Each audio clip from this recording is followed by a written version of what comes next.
ಅದು ದೇವತೆಗಳು ನಮ್ಮ ಕೈಗೆ ಸಿಕ್ಕಿದ್ದಕ್ಕನೆ ಅಷ್ಟೇ. ಅಯ್ಯ ಸಂಕಾಸುರ, ಮೂರು ಲೋಕವೇ ಅಮ್ಮ ಸ್ವಾಧೀನವಾಗಿದೆ. ದೇವಲೋಕದಲ್ಲಿ ದೇವೇಂದ್ರ ಕಾಣ್ತಾ ಇದ್ದಾರ, ಯಾರು ಕಾಣಲಿಲ್ಲ. ಸುರಪೀಠ ಬರಿದಾಗಿದೆ. ಸುರಪೀಠವನ್ನು ಏರಿದವ ನಾನಾಗಿದ್ದೇನೆ. ನೀವೆಲ್ಲರೂ ಭೂಲೋಕವನ್ನು ಸೇರ್ಬೇಕು. ಬ್ರಾಹ್ಮಣರು ಯಾಗ ಯಜ್ಞ ಮಾಡುವುದರ ಮೂಲಕ ಸವಿಪಾದವರು ದೇವತೆ ಕೊಡ್ತಾರೆ. ಇನ್ನು ಮುಂದೆ ಕೊಡಬಾರದು. ದರ್ಪಣೋ ದರ್ಪಣೋ ಒಂದು ವೇಳೆ ತಪ್ಪಿ ನಡೆದರೆ ಶಿಕ್ಷೆಗೆ ಗುರಿಪಡಿಸಲಾಗುವುದು. ಅಯ್ಯ ಸಂಕಾಸುರ, ದೇವತೆಗಳು ಹೋರಾಡಿ ಸ್ವಲ್ಪ ಆಯಾಸ ಪಡ್ತಿದ್ದೀವಿ. ವಿಶ್ರಾಂತಿಯನ್ನು ಮಾಡಿ ನಿಮ್ಮನ್ನು ಬೇಕಾದಾಗ ನಾನೇ ಕರೀತೇನೆ. ಹೋಗಿ ನಮ್ಮನ್ನು ಮಾತ್ರ ಕರಿಬೇಕು, ನಾನನ್ನು ಕರಿಬೇಕು.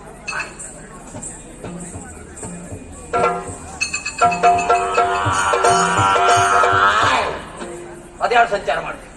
ಸೂರ್ಯ ಮತ್ತು ಚಂದ್ರ ಇನ್ನು ಮುಂದಕ್ಕೆ ನೀವು ಸಂಚಾರವನ್ನು ಮಾಡಬೇಕಾದ್ರೆ ಈ ಮಹಿಷನಾಳು ಮತ್ತೆ ಒಂದು ವೇಳೆ ಕೇಳದೆ ಹೋದರೆ ಅಂತಾದ್ರೆ ನಿಮಗೆ ಸರಿಯಾದಂತಹ ಶಿಕ್ಷಣ ಕೊಡ್ತೀವಿ. ಜೊತೆ